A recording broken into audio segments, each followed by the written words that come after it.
the narwhal, the unicorn of the sea. This is a show about jewelry, why we wear it, why it matters, how it's made, and what it means. I'm Alex D, and I turn cannabis into gold. I make mind-blowing jewelry in gold, silver, and platinum from cannabis plants here in Canada for stage, screen, for people who want to rock crazy jewelry. I'm the cannabis goldsmith.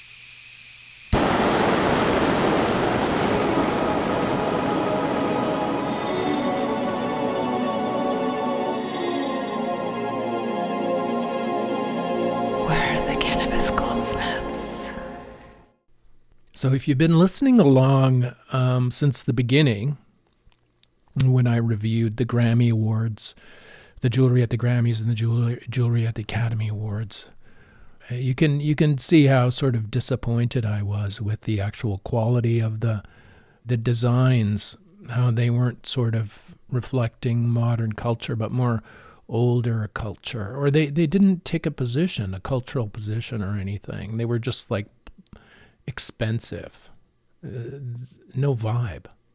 So I started thinking about vibe and how I could bring vibe to some of these award shows, that especially the music award shows, and I got this idea of creating a brooch or a man pin or a stud pin, as I like to call it, for an award show, for a music award show, maybe the Grammys. Again, this is a disclaimer. This is not related to the Grammys in any way, but this is ultimately, I'm looking at a place where my piece could be worn, and this might be a place.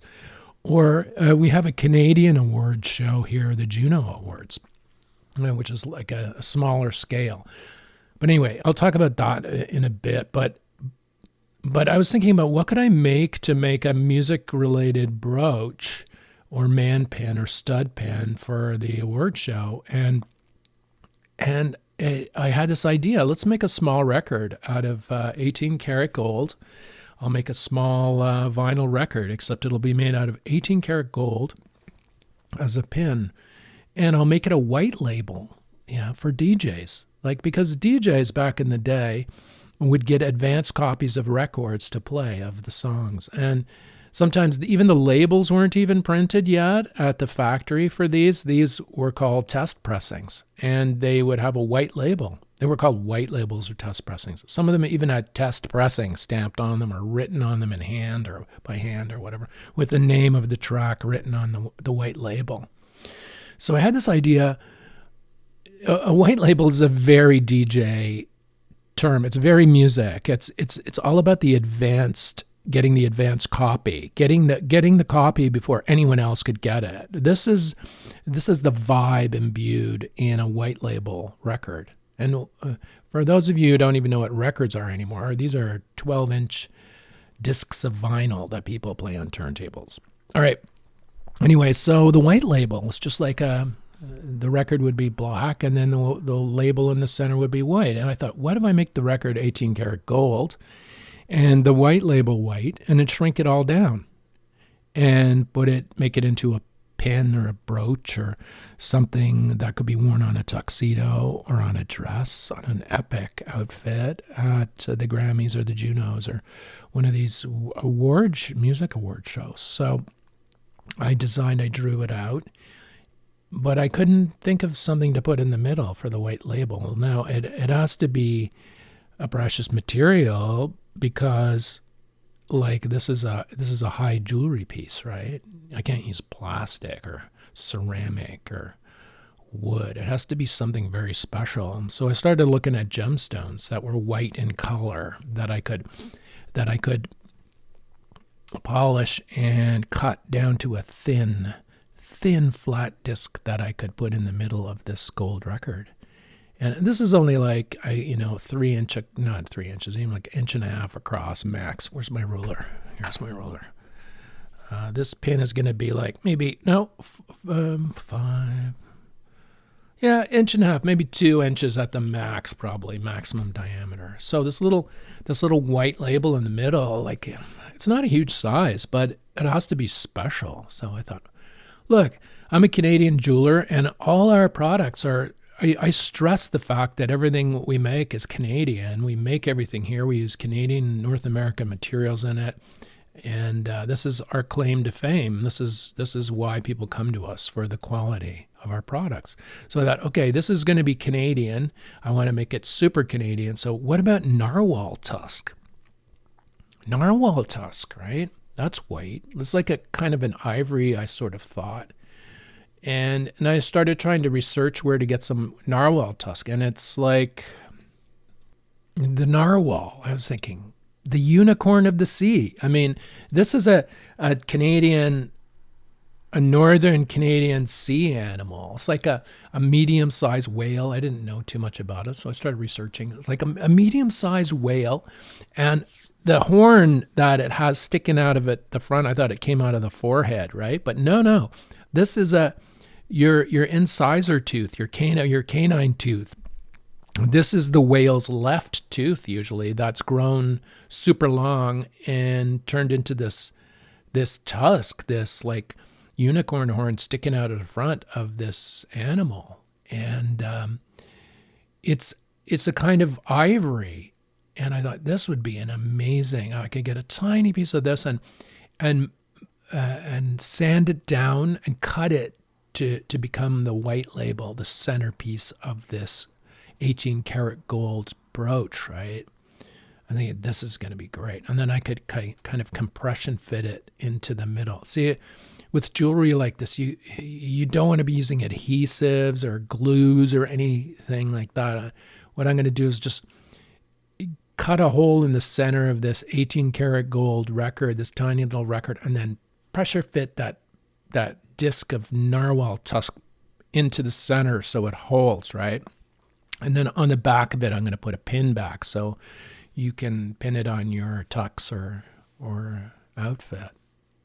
Now that it's a simple design, but it's, like 1,000% Canadian and amazing. So I did some research on the narwhal tusk, and I'm thinking, okay, these animals are there's the indigenous people are allowed to hunt them, and there's incredible amount of legislation and laws around hunting and them. And it's hard to get this tusk to work with as a material, as a jeweler. I mean, you can go online and get it, I suppose, but is it real, and what is the provenance of it? And I don't want to really be doing that, because it's like, who knows where it came from kind of thing.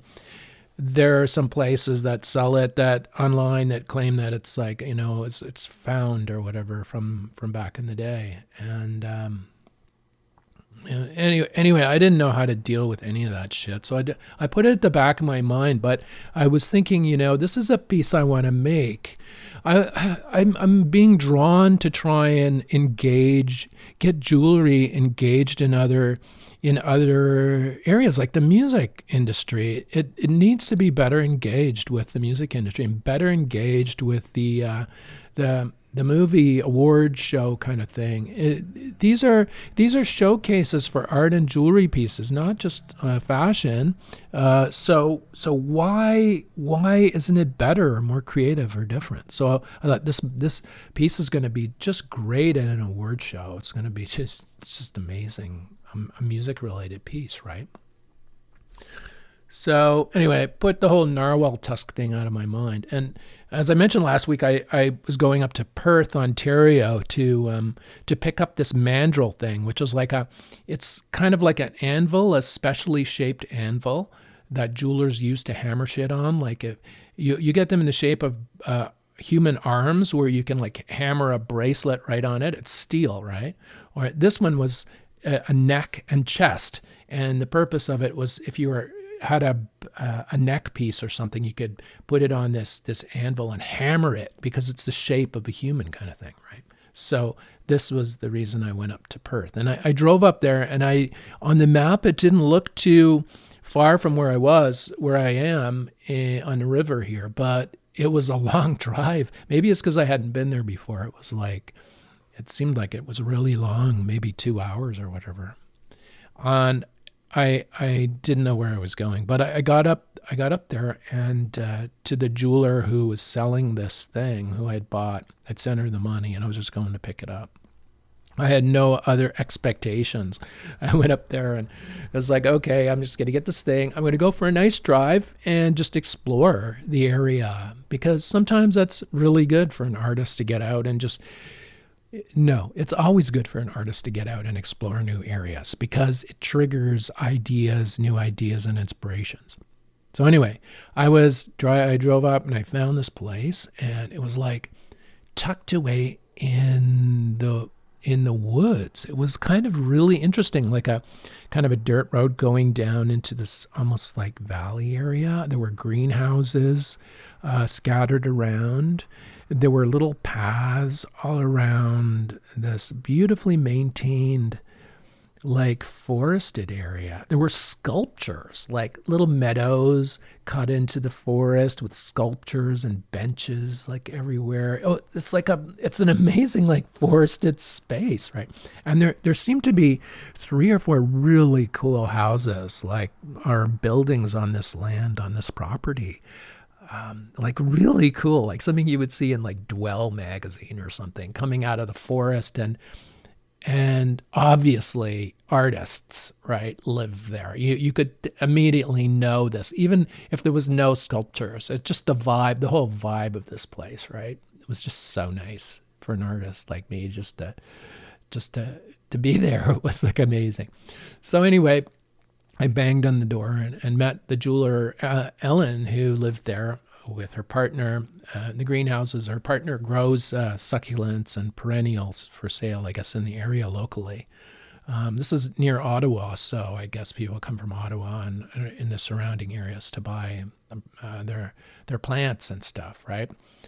And then she was a jeweler, and it seemed to be a painter too, because I saw a lot of paintings and stuff around. And there were little studio buildings set up around this land. And anyway, she walked me into her jewelry studio and got me this mandrel, this steel chest mandrel thing that I had bought. And we got talking about jewelry. And she was telling me, I asked her if I could see some of her stuff, and she showed me, her work's excellent. And every jeweler has their own design, right? Their own vibe. And it's so nice seeing another person's jewelry and seeing how they see the world and how they make it into pieces, right? And so I enjoyed that a lot. And I started saying, I'm working on what I'm working on now. I told her I'm working on this piece. I need it's a piece for an award show.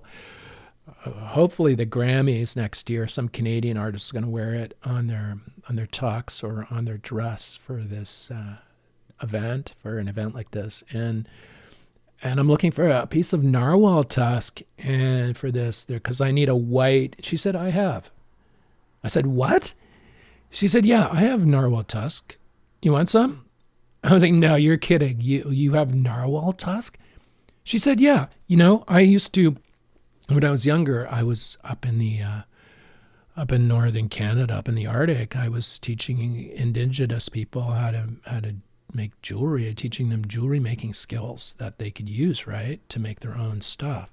So I was up there, and I have got a little bit of narwhal tusk and some other stuff here. And she went into pulled out this little plastic bag, this baggie, and in there was antlers and little bits of pieces. And then she pulled out this piece of narwhal tusk and said, here.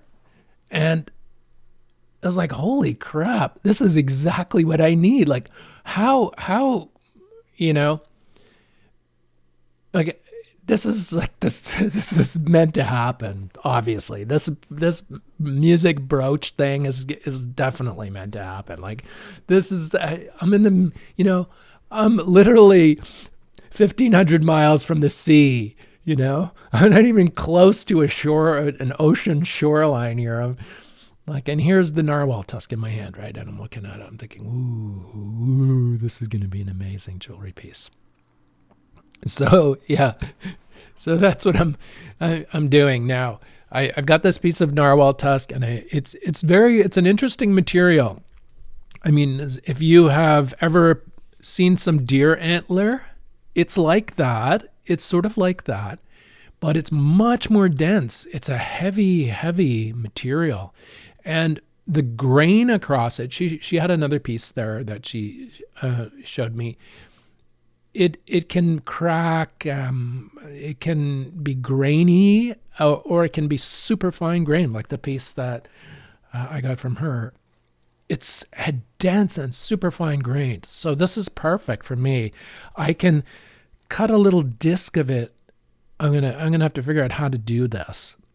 Cut a small disc of it to use as the white label in the center of this gold record and polish it flat. And I think because it has such a density, it's like a hard ivory or antler is really strong, right? If you get a good piece with super fine grain. So I'm hoping if I could get it thin enough where it's almost transparent, and then compression fitted into the center of this little tiny gold record, it's going to be just beautiful. It'll be a beautiful piece. So that's the goal. I've been thinking a lot about our Canadian music kind of industry sector too. I mean, I thought, as I was as I'm designing this piece for the award show, it's like, okay, what about our sector? How can we get more jewelry in our award shows? I was thinking, okay, well, what I did on Monday is I sent an email to my jewelry association, the board of directors of my Canadian Jewelers Association here, pitching them the idea that, look, let's engage if we can. Let's get the association engaged with some Canadian award shows to showcase Canadian jewelry on the artists at the shows. I mean, this is what I'm pitching. So I think it would be a win-win for Canadian jewelers, and it would be great for the musicians too, because frankly, look, the Junos, well, our artists are amazing, but we need to make them prettier and more studly, more handsome, right? We need to deck them out with the most amazing Canadian jewelry there is. That's what we need to do. We can't just let them go up on stage to accept these awards for amazing achievements wearing no jewelry. Like, that is just horrible. No, we can't let that happen. So I thought, let me contact the board of directors of the Canadian Jewelers Association, who I am a member of, and let's talk them into working to engage with the Juno Awards and also the acting awards in Canada. We have Gemini Awards here. There's probably some others. Let's pick one and let's go whole hog. I say let's do music first because the music people need the most help with jewelry, in my opinion, right away. In Canada. So let's do it. And what this would do, it would not only help the musicians look even more fabulous than they do, but it would showcase Canadian jewelers, manufacturing and products designed in Canada and made in Canada to the rest of Canada. So that's a start, right? And then for people who might be touching the show from outside Canada, it would be an opportunity to showcase Canadian jewelry products. Now that's my idea, and I'm recording this now on Sunday, so tomorrow I'm pitching it to them with an email. And I know associations are sluggish and slow, and they're set in their ways and stuff, but this is something I think that might be a low or no investment thing. It's just like, let's work together to let's make Canadian jewelry more famous, right? That's what we're going to do. So anyway, we'll see what they say. But anyway, I'm working on this piece for the American shows. The record piece here is going to be, I'm looking for maximum visibility. And that means eyeballs, right, outside of Canada. I'm an export jeweler, so I'm a custom export jeweler. Somebody from New York will send me an email and say, okay, I need a cannabis leaf, a ring made from a cannabis leaf for a wedding anniversary. Can you do it? And it's like, of course, this is all we do, really. We're the specialists in this. This is what Tribe does. We're world renowned for making cannabis leaves into amazing high jewelry. Yeah, so then we make it, we create it, design it, and then ship it like to them. Like that's how it works, right? So it's always good for us to have people seeing our work. And when you're a custom jeweler we don't do mass market, so we don't make thousands of products. So it's less visibility. Like if we make one piece for one client, I mean, they're enjoying it, but no one else is seeing it, right? So, or very few people are seeing it except them and their friends or whatever. So I'm thinking, let's get a piece into an award show and let's make it, the award shows need help. You can just see, look, go back and look at this year's Grammys or this year's Oscars, and you can say, look at the Met Gala and see what the people are wearing in the way of jewelry. They definitely need, yeah, you know what I'm saying. So I'm working on the music piece for that. But I think it's good for jewelers to get engaged in other scenes. Like, if you don't know what I'm talking about, is the scene, right? There's a word called a scene. I think that applies.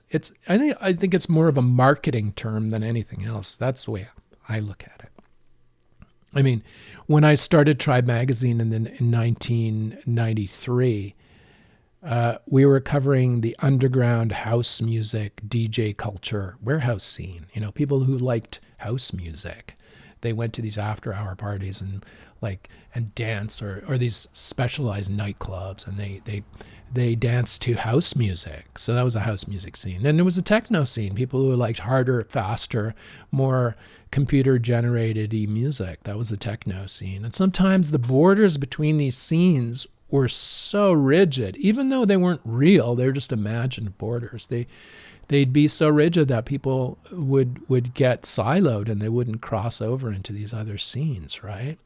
So it's always good to meld them together once in a while, because new ideas come out of that, and new products come out of that, new art comes out of that. So I think melding music and jewelry, melding the music and the jewelry scenes, which we're trying to do with our DJ collection. A lot of interesting products are coming out of that, I think. I mean, I'm tooting my own marketing horn here, but what the hell, it's true. And then if we go into other areas like award shows, we can use the award show as a platform, and we can make the stars look fabulous. I'm just thinking this is a win-win for everybody. So tomorrow morning, the first thing I'm going to do is send an email to the Canadian Jewelers Association Board of Directors and pitch this idea to them and see what happens.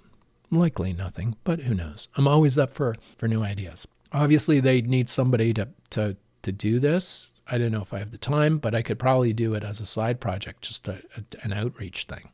The plants are in the ground. Yesterday, I did gardening all day. It was hard. Jesus, it's hard, You people who have teams of gardeners doing your work for you, great, and good for you. But I'm kind of like my parents, where it was like, I could probably get somebody to do this work, but I think it's good for me to do it, so I do it. I was out, it takes a whole day to mow this lawn. It's like crazy. In Toronto, the lawn I had there was only it took 2 passes with the lawnmower and it was done. That was it. This takes a whole day. So anyway, yesterday I was doing all the gardening and doing the little bits of cleaning up and all that stuff. And I've got a plot for vegetables, and I've got an area for my 4 weed plants that we can grow in Canada, which I'm going to use for leaves for designs. And also the roots we're going to use this fall for designs. So after the plant, the life cycle of the plant, the full life cycle, after it flowers and dies, I'm going to dig out the roots and use the roots to make jewelry pieces, which will cast in precious metals. Now, what I've done also this year, I've positioned the plants in different places.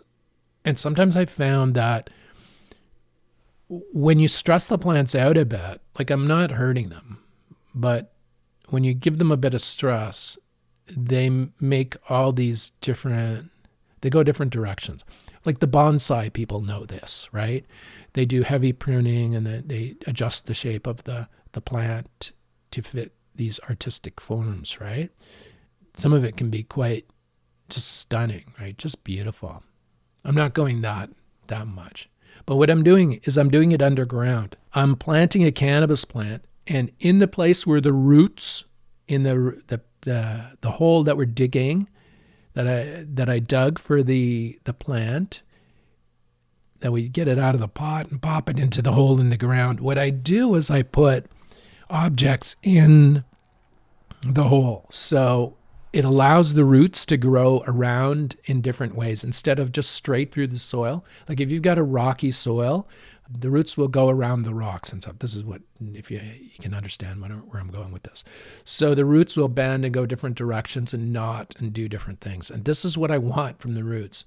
At the end in November, when I chop these suckers down and dig the roots out, I want to see how the turns and twists of the roots have made over the course of the growing season through these like objects that I've put into the ground to allow them to grow around. I want to get interesting bends in the roots that really look cool when you cast them in silver or gold. That looks really cool when these roots bend, have little bends and things in them.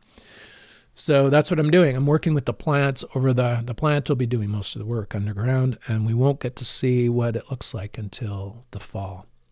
Now, as these plants grow over the year, I'm going to be snipping leaves off them and casting them in different plastics and wax, which is what I do here in the design studio. We don't do the hot metal. We don't do precious metal stuff in the shop here. I just do the designs, and then I send them to our master goldsmith in Toronto, and they do the hot metal. He's doing the hot metal stuff down there with the precious metals. So I'm working on the master models, basically, the things that we later burn out or later that get destroyed in order to make the gold pieces and stuff in Toronto. So anyway, I'll be picking leaves off these plants over the course of the summer and making precasts and in wax and different specialized resins we use to make these master models that I'll send to Toronto. In order to make huge pieces that we found, like you need an outdoor plant. You can't grow big enough plants in a tent to get a leaf size for the stuff we need sometimes. Like if I need a 6-inch long leaf or 8-inch long leaf, you can't get that in a tent. It just is not possible. So this is why I love the outdoor cannabis plants for making jewelry.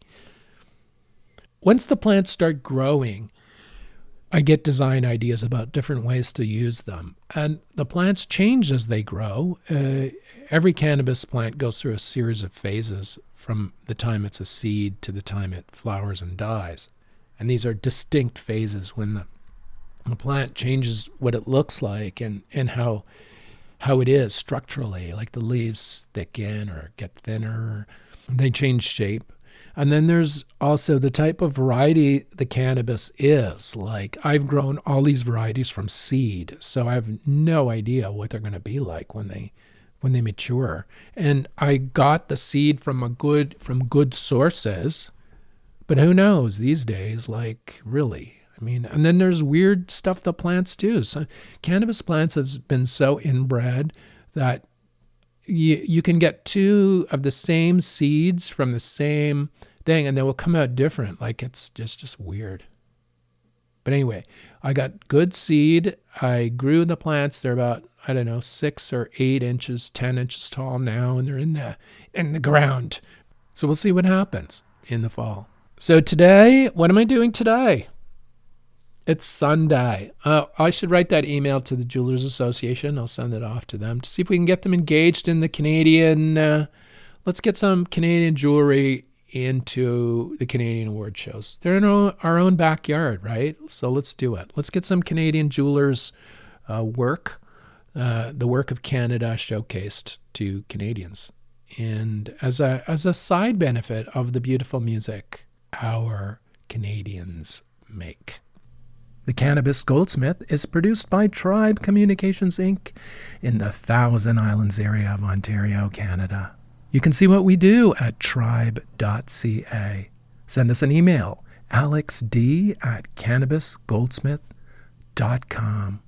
Thanks for listening, and we'll see you next week on the Cannabis Goldsmith. So the narwhal is a medium-sized toothed whale. It lives year-round in the Arctic waters around Greenland, Canada, and Russia. It feeds on flatfish under dense pack ice. It can dive up to 1,500 meters under the sea and stay underwater for up to 25 minutes at a time. It communicates with clicks, whistles, and knocks. It can live up to 50 years. It's hunted by the Inuit for meat and ivory and is in a regulated subsistence hunt. So it's highly controlled.